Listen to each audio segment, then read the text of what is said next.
আমি একটু তাড়াতাড়ি বেরোইতেছি, মানে আমার সাথে যে ছেলেটা কাজ করে ওই আবার 2-3 দিন থেকে আসে না। আচ্ছা, আমি একটা কথা বলবো। কও।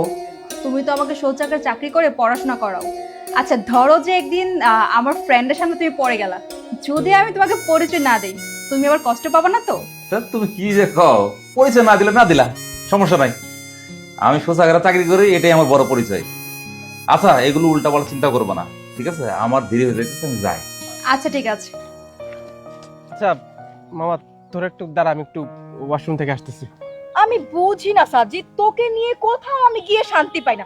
যেখানে যাস খালি টয়লেট টয়লেট করিস। কেন বলো তো, ক্যাম্পাসে আমাদের টয়লেট ছিল না? আচ্ছা বাবা, বাদ দে না, ওকে যেতে দে। আচ্ছা যা তাহলে তুই।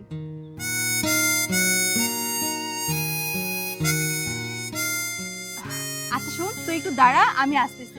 তুই আবার কোথায় যাবি? আরে বাবা, আমি একটু টয়লেটে যাব। বাবা বাবা, একজন যাইতে না যেতে তোর আবার এখন টয়লেটে যাইতে হবে? আচ্ছা যাইস, দেখে শুনে যাইস, তুই আবার ভুল করে ছেলেদের টয়লেটে ঢুকে যাইস না। কি যে বলস না তুই, আসলে তোর মাথাটা গেছে। তুই থাক, আমি এক্ষুনি চলে আসবো, ঠিক আছে? যা যা, তাড়াতাড়ি আসিস। আরে তুমি এখানে কি করো? এখানে কি করতেছো তুমি? এই তো ক্লাস শেষ করে আসলাম, আর হচ্ছে এখন আমরা সবাই মিলে বই কিনতে যাব।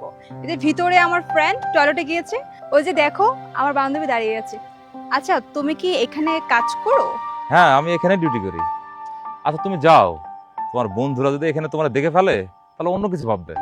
দেখলে দেখো, তাতে আমার কি? আরে তুমি বুঝো না কেন? তোমার যদি এখানে দেখে ফেলে তোমার বন্ধুরা, তাহলে তো বুঝে ফেলবে তুমি আমার বউ। কি রে মামা, তুইও কি ওয়াশরুমে যাবি নাকি?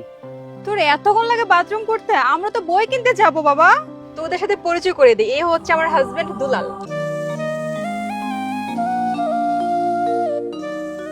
ভাই, আমি মুরাদ। আমি দুলাল।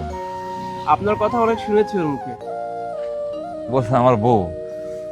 আসসালামু আলাইকুম ভাইয়া। ওয়ালাইকুম আসসালাম। আপনারা ভালো আছেন তো? হ্যাঁ ভাইয়া, আমরা ভালো আছি। আর সত্যি বলতে আমরা সবাই আপনাকে নিয়ে অনেক প্রাউড ফিল করি।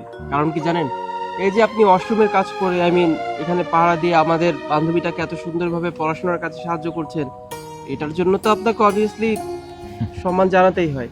হ্যাঁ ভাইয়া, আপনি আসলেই অনেক ভালো মানুষ, সাথে একজন হৃদয়বান একজন ব্যক্তি।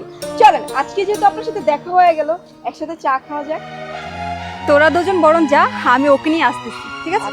ভাইয়া চলেন না, সামনে তো চার দোকান, এক কাপ চা খাই আমরা সবাই মিলে। চা তো খাওয়াই যায়। আচ্ছা, একটা লোকও নাই তো কারো বসায় দিয়ে আমি আইতেছি। আপনার সামনে যান, ওই যে সামনে একটা চায়ের দোকান, আমি আইতেছি ভাই। ঠিক আছে ভাইয়া, আসেন তাহলে। ভাই ঠিক আছে ভাই। বিশ্বাস করো, আজকে আমি সার্থক। তোমার যে কষ্ট করে পড়ালেখা শিখাইছি, আজকের দিনে মনে হইতেছে আমি সার্থক হয়েছি। আমি আজকে প্রমাণ পাইছি, এই যে এত কষ্ট করে তোমার পড়ালেখা করাইছি, এটা বৃথা যাইব না। আরে মানুষ যে ছোট চাকরি করে তাও তো পরিচয় করায় না, আমি তো সাধারণ একটা শৌচাগারের দায়িত্বে আছি। তুমি সবার সামনে আমার পরিচয় করাই দিলা। আজকে যে এত খুশি হয়েছি, আমার সব কষ্ট সার্থক হয়েছে। তুমি হলে আমার স্বামী, আর আমি যদি তোমাকে ছোট করে কথা বলি, তাহলে তো আমি নিজেই ছোট হব। আর মানুষ তো স্বামীকে নিয়ে গর্ব করে কথা বলে, আমিও তোমাকে নিয়ে গর্ব করেই কথা বলি। আচ্ছা যাই হোক, চলো, ওরা আবার আমাদের জন্য অপেক্ষা করতেছে। চলো তাহলে। চলো।